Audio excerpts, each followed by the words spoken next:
Satchidananda Shri Advaita Gadadhara Shivasadi Gaura Bhakta Vrinda Hare Krishna, Krishna Krishna, Hare Hare, Hare Rama, Rama Rama, Hare Hare. We continue reading from Srimad Bhagavatam Canto 28. Canto 3, Chapter 28, Text 43. Svayonisho yatha jyotir ekam nana pratiyate yoninam guna vesham ya tathatma prakrito stitaha. Translation and purport by His Divine Grace, A.C. Bhaktivedanta Swami Srila Prabhupada. As fire is exhibited in different forms of wood, so under different conditions of the modes of material nature, the pure spirit soul manifests itself in different bodies. So it is to be understood that the body is designated. Prakriti is an interaction by the three modes of material nature. And according to these modes, someone has a small body and someone has a very large body. For example, the fire in a big piece of wood appears very big, and in a stick, the fire appears small.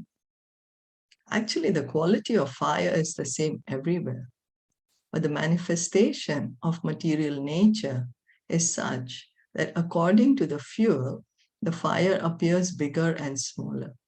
Similarly, the soul in the universal body, although of the same quality, is different from the soul in the smaller body. So here, Lord Kapila Dev is explaining to us the difference between the Paramatma and the Jivatma. We are not the Paramatma. Krishna, his feature, he expands as the Paramatma. We are not Krishna. We are part and parcel of Krishna.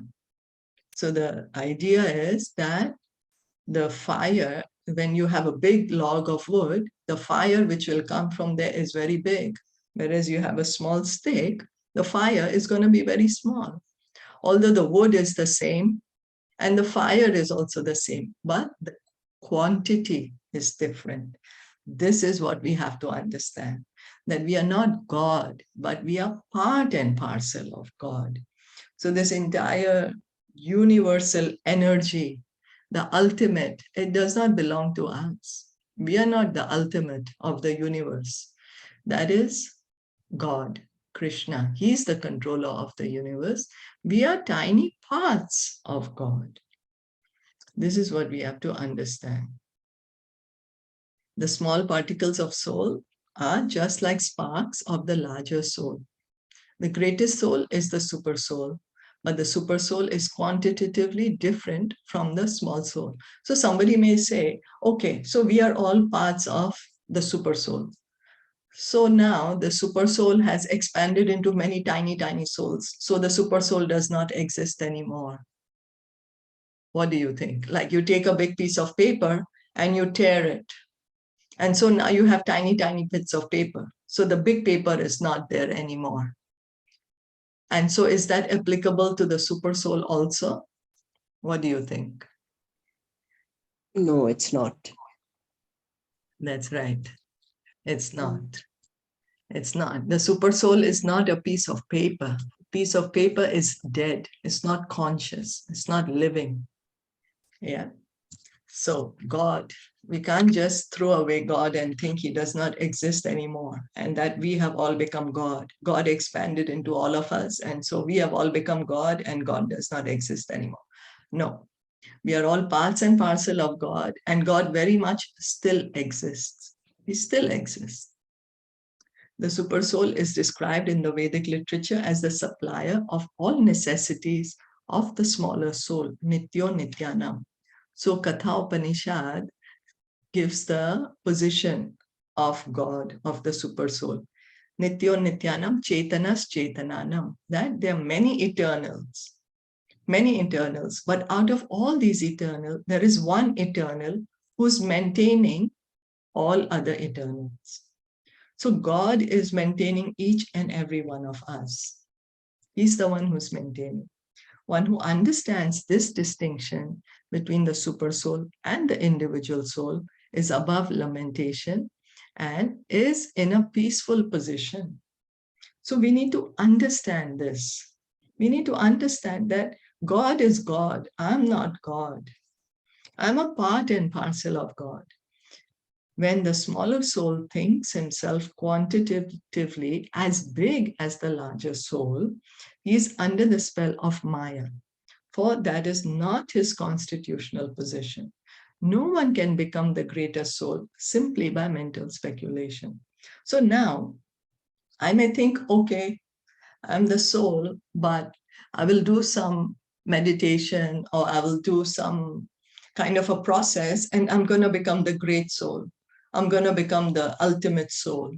Is that possible?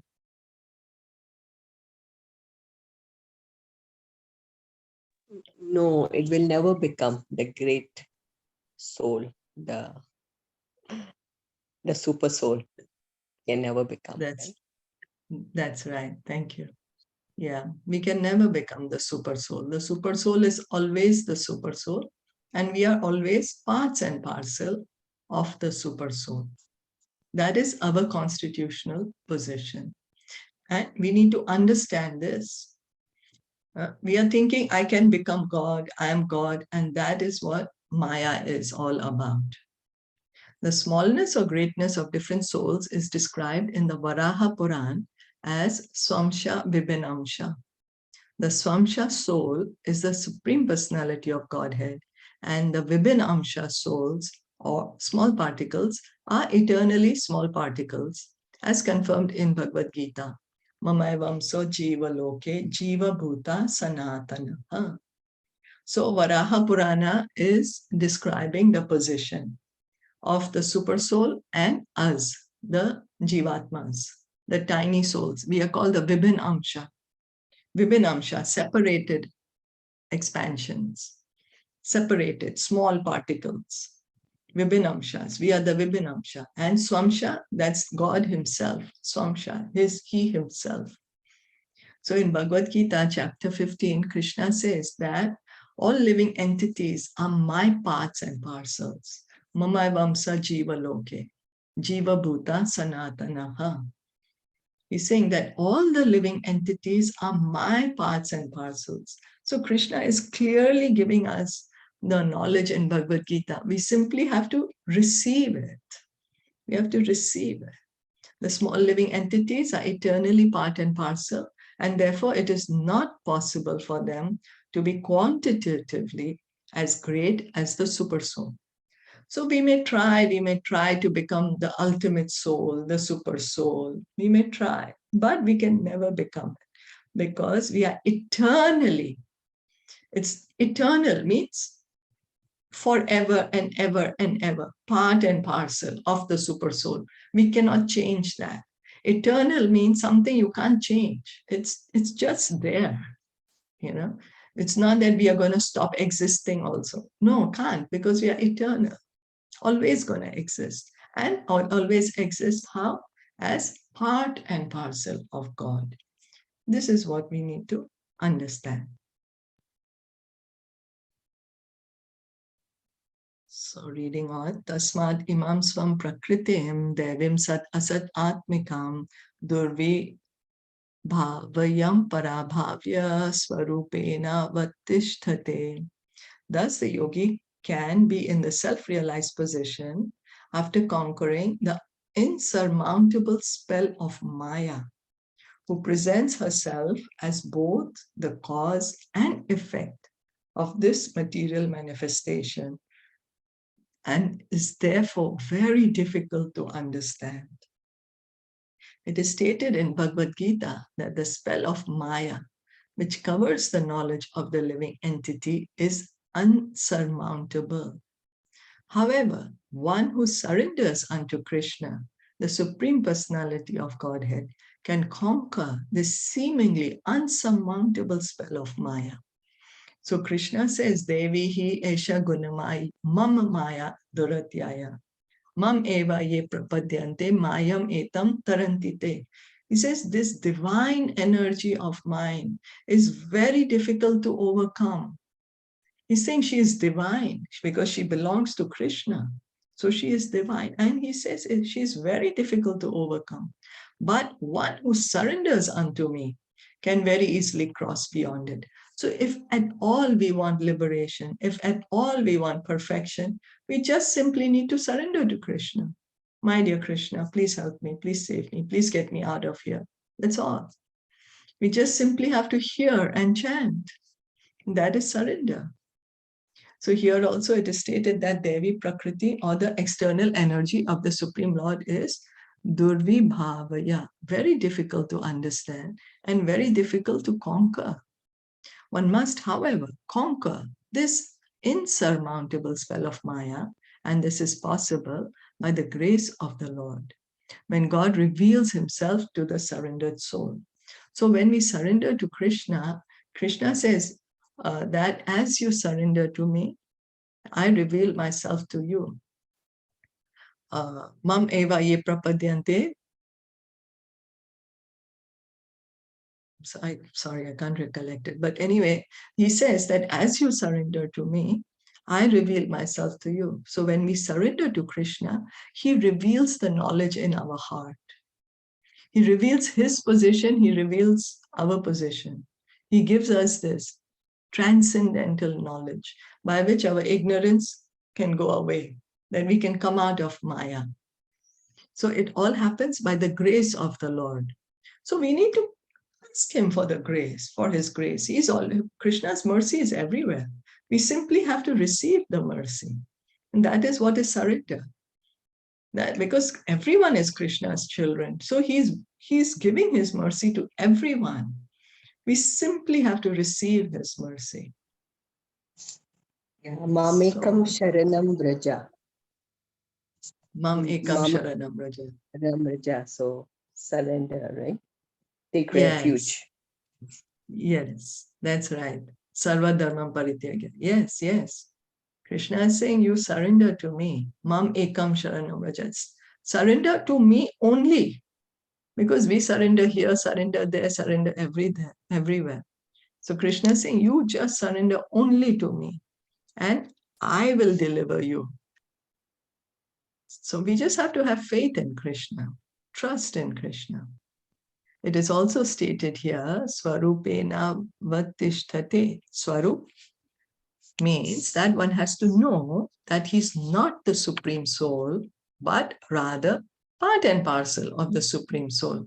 That is self-realization. So we want to understand what's our Swarup. What is my Swarup? Swarup, my true form. Swarup, my own true form. That is self-realization. Means I have to understand, oh, I am not the Supreme Soul. I'm not. I am a part and parcel of Supreme Soul. To falsely think that one is the Supreme Soul and that one is all-pervading is not Swarup. This is not realization of his actual position. The real position is that one is part and parcel. It is recommended here that one remain in that position of actual self-realization. In Bhagavad Gita, this understanding is defined as Brahman realization. So this is Brahman realization, understanding that not that I'm God, but I'm part and parcel of God. That yes, I am Brahman, but I am not Para Brahman. Aham Brahmasmi. Yes, I'm Brahman, part and parcel of the Supreme Brahman. Not thinking that I am the Para Brahman. If I'm thinking I'm the Para Brahman, then that is not self-realization, that's self-delusion. We are continuing to delude ourselves then and pretending that I've gotten liberated. Because that's the material world. Material world, what is material world? Is that we are imitating, we are pretending to be God. We don't say it openly, but the way we think, the way we act, you know, how we do things, it's like we think we are God, that we are the controller, everything belongs to me, everything is for my pleasure. We think we are taking his place. Self-realization is to understand I'm not God. I'm part and parcel of God. That is self-realization, Brahman realization. Sorry, what is After Brahman Swarupa? realization, What is Swarup, Swarupa Panishtate? I'm sorry. Swarupa Mhm. Patishtate. What does that mean? Swarupena avatishtate, he remains in the self-realized position. So Swarup is our real form. The soul of each and every one of us has a real form, not this material body, not this body, but the soul has its form. We have that. That's our Swarup. And to remain in that, to realize our Swarup and to maintain that Swarup, not again take another body. This is what it means. Swarupena avatishthate, remaining in the self-realized position, understanding our true self. Okay. Thank you. Thank you. So then, after Brahman realization, one can engage in the activities of Brahman. So we can see it's not that after we realize I aham brahmasmi, that there are no activities. Activities are always there. Activity is for the soul, not for the body. If we think that there is no activity on the platform of Brahman, then again we are thinking that individuality is for the body. Activity is for the body and not for the soul. Again, we are coming to a material, again we are thinking we are matter, not soul. Again, we have not understood the characteristics of spirit, of soul. So we have to understand that even on the liberated platform, there is activities. The soul has to act. As long as one is not self-realized, he engages in activities based on false identification with the body. So as long as we are thinking we are the body, I am this body, this is my name, this is my family, this is my house, this is mine, that is mine. That is material life. False identification with the body. When one is situated in his real self, then the activities of Brahman realization begin. So whatever activities we are doing, thinking I am this body, but these are false. Why? Because once we give up the body, what happens to all this mind? It's all gone. We forget it. And then we are in another body and another circumstance, and we start thinking, oh, this is me. This is me, this is me. But actually, we are not the body, we are the soul. And the soul has particular forms. The soul has particular activities. The Mayavadi philosophers say that after Brahman realization, all activities stop. But that is not actually so. So real activity begins from the Brahman platform. Real activity begins from the liberated platform. Real life begins from liberated platform. If the soul is so active in its abnormal condition, existing under the covering of matter, how can one deny its activity when free? An example may be cited here. If a man is in a diseased condition, is very active, how can one imagine that when he is free from the disease, he will be inactive? So if one is already having some disease and yet he's moving about, so if he doesn't have the disease, how much more he'll move about, right? Naturally, the conclusion is that when one is free from all disease, his activities are pure. It may be said that the activities of Brahman realization are different from those of conditional life, but that does not stop activity. So the activity on the Brahman platform is different than activity in the material world. But it does not mean that there is no activity on the Brahman platform. So Prabhupada is giving very nice example, saying that when somebody is diseased and yet that person is so active, so we can just imagine that when he is fit and fine, how much more active he is. So right now we are in the diseased condition. And what's our disease? We are thinking we are the body. Although we are thinking we are the body, we are so active. Imagine when we are sitting in our true position, in our true glory, as a spirit soul, part and parcel of God, how much more active we are. So this is indicated in Bhagavad Gita 18:54. After one realizes oneself to be Brahman, devotional service begins. So after one actually understands, Aham Brahmasmi, I am Brahman, then what does he do? Then he begins service to the Supreme Brahman. When I realize I'm Atma, then I begin my service to the Paramatma. Real activity begins from the liberated platform. That's real activity. Mad Bhakti Labhate Param. After Brahman realization, one can engage in devotional service of the Lord. Therefore, devotional service of the Lord is activity in Brahman realization. So this is bhakti. Bhakti begins from the liberated platform. After one understands that I am not this body, I am soul, part and parcel of God. And then, oh, it is my duty to serve God. I have an eternal loving relationship with God. Then that activity, that is pure devotional service. And it's on the liberated platform, not of the material world, not under the modes of nature. For those who engage in devotional service, there is no spell of Maya, and their situation is all perfect. The duty of the living entity as a part and parcel of the whole is to render devotional service to the whole. That is the ultimate perfection of life. Thus, and the Bhaktivedanta purports of the third canto, 28th chapter of the Srimad Bhagavatam, entitled Lord Kapila's Instructions on the Execution of Devotional Service. So Lord Kapila Dev has been instructing to Devahuti. He's saying you come to the liberated platform and you engage in bhakti. He's not saying you come to the liberated platform and then you pretend you're God or you have nothing to do.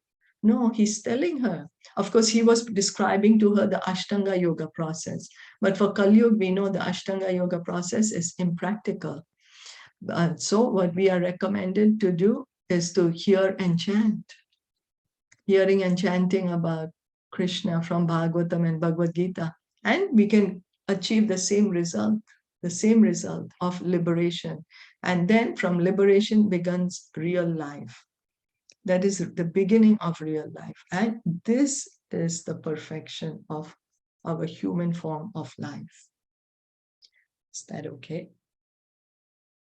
Yes. So that means Lord Kapila's teaching, which is the Sankhya philosophy, is the same as bhakti. It means bhakti, right? That's right. Engage in devotional service. That's right. Yes. Engage in devotional service. All bona fide teachings come to this point that have to engage in devotional service. All bona fide teachings will teach this. So, did anyone want to share anything or add anything? If no, then we'll stop here for today. Thank you so much for listening in and joining in. Srimad Bhagavatam ki jai, Shilpa Prabhupada ki jai, Gaur Bhakta Vrinda ki jai. Hare Krishna.